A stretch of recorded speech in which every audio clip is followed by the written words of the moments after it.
Yo. So I was about to freestyle the entire lecture, but I decided against it. Just played. So this is week 2, creating a learning environment. The reading and exploring for this week is totally optional, so it's up to you if you want to read these first 2. You can explore these also on your own. Edmodo is worth points. You also have a discussion that's going to be in Blackboard. The discussion is in Blackboard, the link, but it's actually on a flip grid. So what you got to do this week is finish watching this lecture, respond to the discussion board, and then work towards your tech quest. At the end of this, I'm going to have a couple of tutorials for you to check out and that you can do if you like, but they will give you points towards your tech quest. Please remember that each tech quest, each week you should be going about 25 points a week. So at the end of this week, you should be at about 50 points. So first of all, I want you to recognize this, and this is kind of like the old school lecturing environment that we kind of think of, all the desk, facing forward, the teacher lecturing, and computers should change this. It shouldn't really update this environment. And so our classrooms shouldn't look like this. It shouldn't look like every student, on the exact same page, at the exact same place, facing exactly forward in the same way, because then we're not using the computers and the technology to their full potential. Now, the goal and objective for this week, we're going to learn some specific strategies for creating a dynamic learning environment that is inclusive to all students, including GATE students, language learner students, and special education students. The strategies included are publishing your learning to different media types, peer teaching, and project-based learning. And what this comes down to is, just having the understanding that when you are out in the field teaching, you're going to have many different types of students in your class, and you want a learning environment that promotes growth for every student and gives every student as many opportunities as possible to be successful. And what exactly does that look like, or what exactly am I talking about? So here we go. Drop the beat again. So in my experience, the following videos are created in the same 8th grade science class by students at different levels using different tools working on the same subject. So the first strategy is having a choice in how to publish your learning.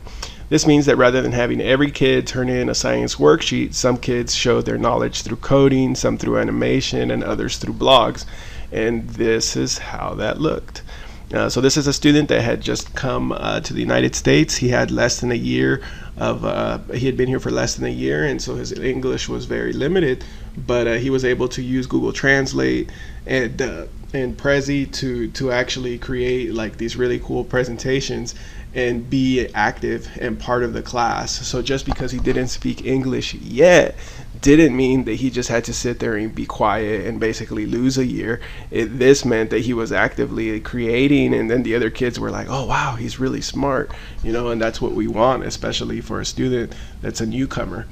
Now, sitting in that same exact class, I had another student who was very bright, but also very eclectic. He liked a bunch of different types of experiences, and one of the things that he said was he wanted to learn how to do programming. And so I said, okay, well, you know what, let's get you going, little friend. And in the science class, they had to make their regular old diorama, and this kid, instead of creating a cutout diorama or whatever everybody else was doing, he made one using all coding. And so you could see here all the codes that he used to create it, and he loved it, and he was engaged, and he was excited to come to class. But his projects looked totally different than the other student, and that was okay. This is another student, still another student, and this student would be doing animations. And I'm not going to play these videos, but you can watch all the videos on your own. But this student's animations were better than his animations were better than what you would see in some commercials. And later, this boy, he actually was accepted into UCLA at the age of 17, and it was cool to be the teacher in that class, because you would see all these different ways of learning, these different ways of sharing, and it contributed to having a really positive learning environment. And for me, that was something special to kind of see and to witness and to be in the room with. Now, so the first strategy, again, was to allow kids different ways to publish. This is a different one where it involved peer teaching. So this was at the same school with the same group of kids.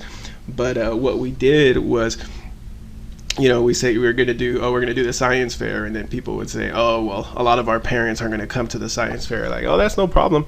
Invite the parents to the science fair, but also invite a 5th grade class from the school, from our school as well. And so we brought in a bunch of 5th graders, and then the 5th graders came around and checked out all the experiments, and it was something pretty cool.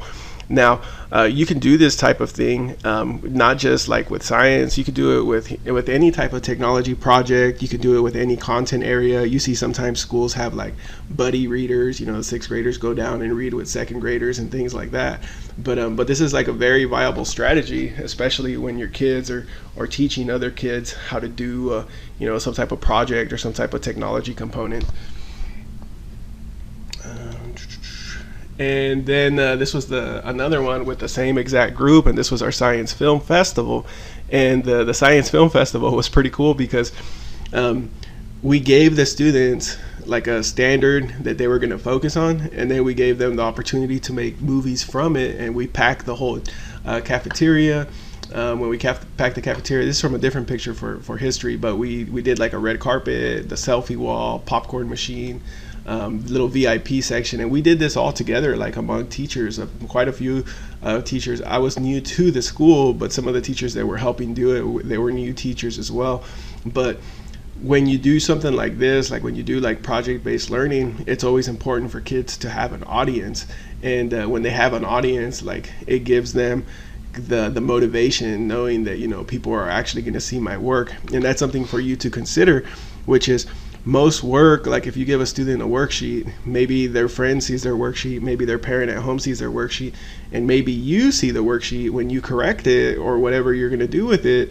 But the reality is not very many people see it. But when you do something like project-based learning, more people are going to see it if you share it. And that's one of the big important components to this. This is another cool little video we did on how we were expected to act in our film festival, and it was funny because a lot of people were worried, oh, well, will the kids be able to handle the responsibility of going into the cafeteria?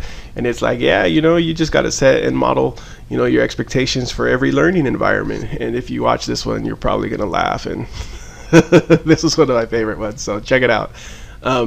But what this comes down to is, what learning environment would 6th grade you be successful in? Would you have been more successful in a project-based class, in a peer tutoring or being peer tutored type class, publishing to different media types, lectures? Why would you have been successful in this type of learning environment? So for me, if I think of 6th grade me, honestly, the learning environment I would have been successful in would have been one where there was like a lot of art, where there was, so that's kind of projects, and there was a lot of reading.